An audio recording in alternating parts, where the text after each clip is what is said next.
Hi, this is Elias Slusser, and this is our Rube Goldberg machine. It all starts off with this capacitance piano.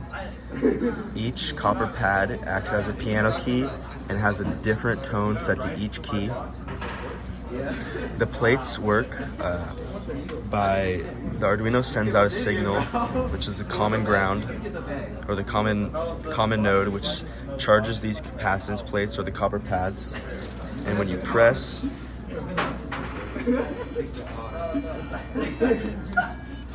it plays a tone, but these work by discharging the capacitor using your finger as a ground. So it's not on pressure, but it's on the discharge of the dissipation of the charge that's in the capacitor. And for the next part, it sends, once it reads that, it's going to read the passkey that we have in our code, and it's going to tell Arduino that the passkey is correct, which then sends a signal to the relay, which is also going to light up this LED. The relay is going to flip, and then it's going to send it to the strobe light.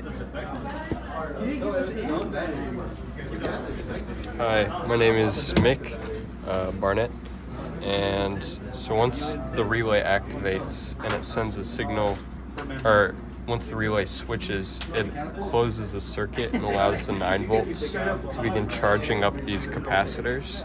And once they reach a certain value, they'll discharge all their energy suddenly, which will go through the transformers and step up from 9 volts to approximately 1,000 volts, a little bit under, which discharges all the energy into the xenon light.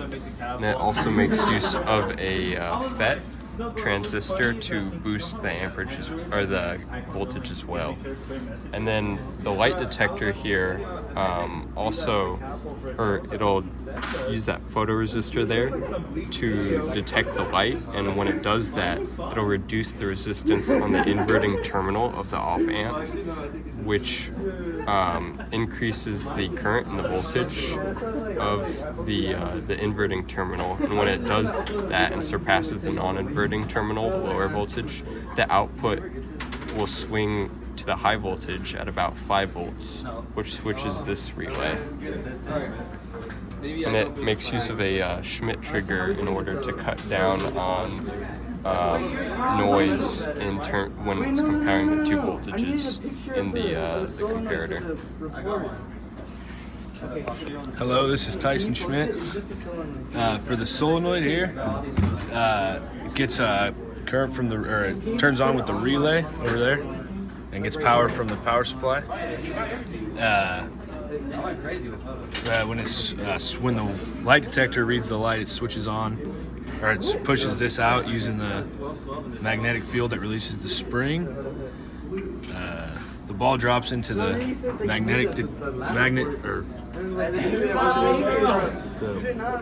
the coil, the inductor over here, and then using this thing here, which has a which has a voltage divider, and it sends a signal using the output here of the 555 timer to get a signal into here, which then turns this off. And for the last part, so like he said, after the metal ball falls into the inductor, it's going to read a different frequency. The Arduino is going to read a lower frequency because it changes the core of the inductor, which changes the inductance, thus changing the impedance. And so when that happens, it tells Arduino, the Arduino has this electromagnet set high on default. So this is going to be powered, which holds up this key, holds up the key like this. And when it reads the different frequency, it's going to depower or set this signal to low, which then closes this MOSFET or closes the switch, and it's going to open the connection between the power supply and the electromagnet. Then it's going to turn off the switch, turn off the power to the electromagnet, which then lets the key fall, and it raises our little flag. And here's the demo.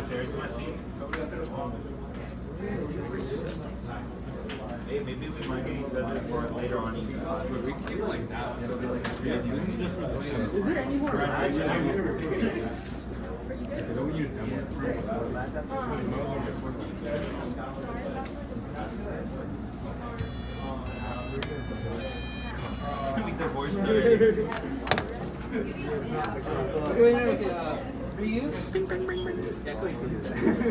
Reflection, this is your